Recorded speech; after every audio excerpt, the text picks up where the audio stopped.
Go right on in. I know. I'll send it over. We can walk around. That wall is less important, so we can sit up. Am I supposed to scan? Yeah. But okay. Well, the phone. This is auto. You have an app. You can download it. So. Okay. Do you have a? You know your QR codes. Yeah, what we did is we sync with you your meter fellow. What are you downloading it? So I'll start talking. No, don't stand in front of the projector because you can't see. Over there.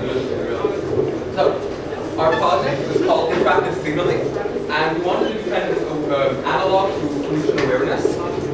First, we're kind of wanted to figure out how we can capture signals that were more in real time, so that people could be seeing their input or their output of signals to see how this could prevent either the trace that we leave behind or things that we don't even think. There's a lot in the environment sometimes. We don't really. I feel like sometimes we don't take care of it because it's on our mind or we kind of forget it. So and we have all these signals. It's kind of the same thing. We're leaving these kind of signals all over the place without any kind of seeing it. So it's kind of this metaphor for how we were neglecting the environment from how we neglect kind of our signals. So in this project here, we're kind of representing now real-time Wi-Fi signals. And once you scan the QR code, you are brought to our website, which then can interact by choosing a color, and the color will update this wave by a new thing. And as more users connect, more that the signal will get like condensed, so as it will affect the signal, and you can constantly change or swap the colors on your smartphone directly. Also, you hear that the sound, we have these kind of raindrops, as again, we want to play on this kind of environmental kind of thing with rain, and as more users connect and emit signals, we intensify this kind of, it gets more stormy and windy, and it becomes this kind of signal death.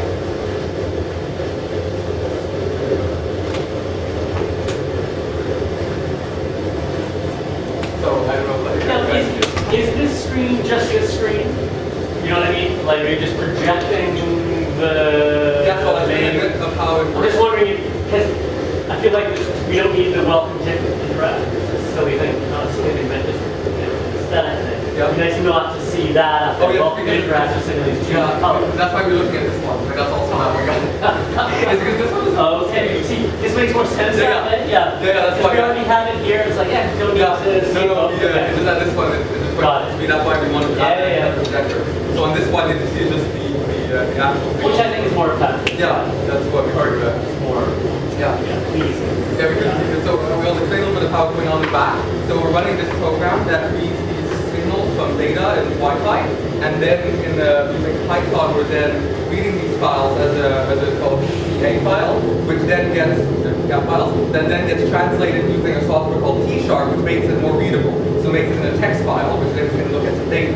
Now with this text file, we have to then analyze it with what we do in Python every 70 seconds as we get the input data to then update our real-time database. Our real-time database is uploading these results and displaying how many frames or how much data is being collected by our scripts and by our computers, and then being transmitted in this kind of this grid of color. And as you can interact with it and change these colors, and they kind of overlap and stack on top of each other. We kind of then it fades out. So you're hearing the sound here in the background getting louder and louder. It's a representation of the interactivity that we're doing right now. What exactly is reading the signal? One of our computers is reading the signals in the Wi-Fi code. So we have like a computer set up that is constantly reading and getting the data of all the signals of Wi-Fi that are being represented in the area, right? And it gets updated in real time to a database as people use more signals or as these signals change or intensify over time. Okay, but I'm not too sure to understand, like, is it, like, these Wi-Fi signals, what does that mean? Does it mean, like, the Wi-Fi of Victoria, or does it mean, like, my phone that's interacting with the Wi-Fi, and, like, my computer that's interacting? Like, if I start doing something that's, like, data heavy on my computer, I start, like, torrenting here, would that affect your thing?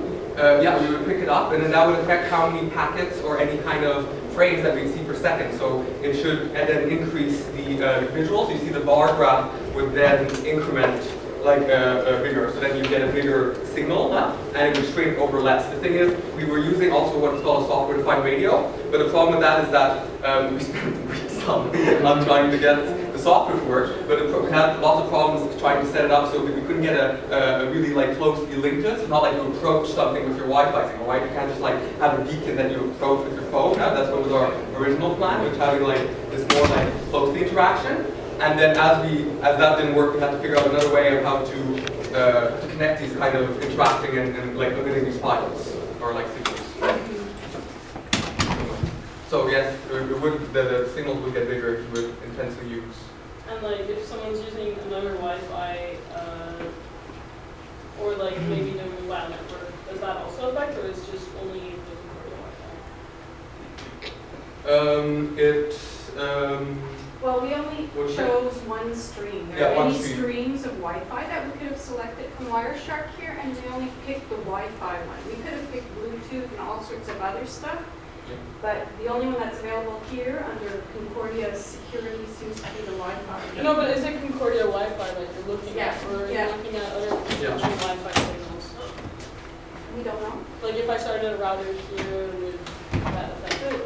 Yeah, we could pick it up if we're on the right signals for like Wi-Fi, so then you would pick up any kind of new data that's being transmitted, but it would have to go through the computer, we'd have to pick it up, so yeah, but again, we didn't get time to test that from. No, that's it's just Yeah, a yeah. hypothetical question to understand like, exactly what is this represent? Yeah, it's meant to represent the signals of in any given room or any kind of area that's near a certain like computer or a certain sensor.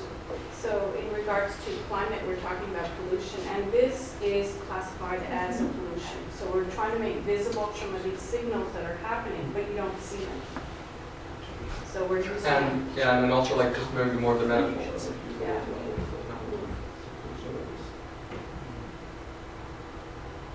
So you can interact with your color, and you should see your color show up as you're entering.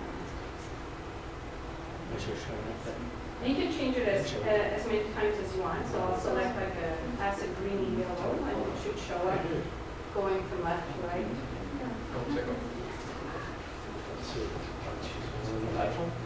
Is it possible that it's bugging out iPhones? No. No, they were going. No, this Yeah. obviously. Oh yeah, you have to put a hex color if it's not updated. If you don't have the newest version, you can put a hex color code.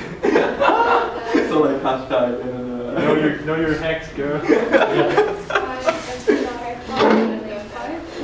You just choose a color. 5 or 6. Yeah, because you could just do.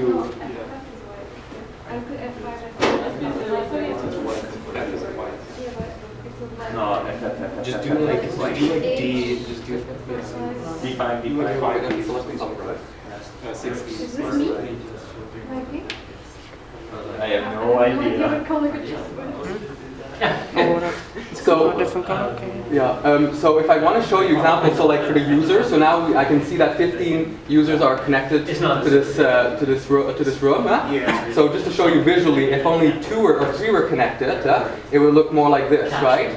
And as more people connect, it kind of degrades in this kind of, and it goes back to this algae color. You can hear the sound is getting louder, even though we have it on low. And when you disconnect, it will also zoom back.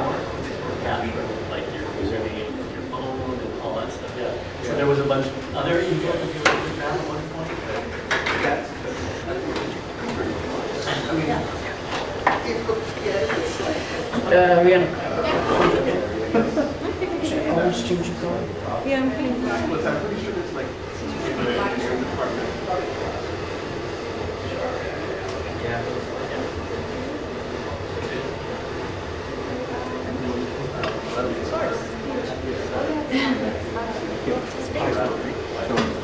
Right.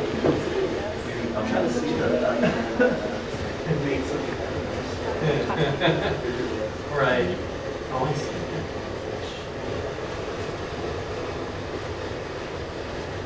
I like that the rain is quite abstract at the moment. I don't, it doesn't. I find it less interesting when you told me it was rain. Yeah. I thought it was just like generative, like whatever. It's not rain then. It's not not rain. exactly.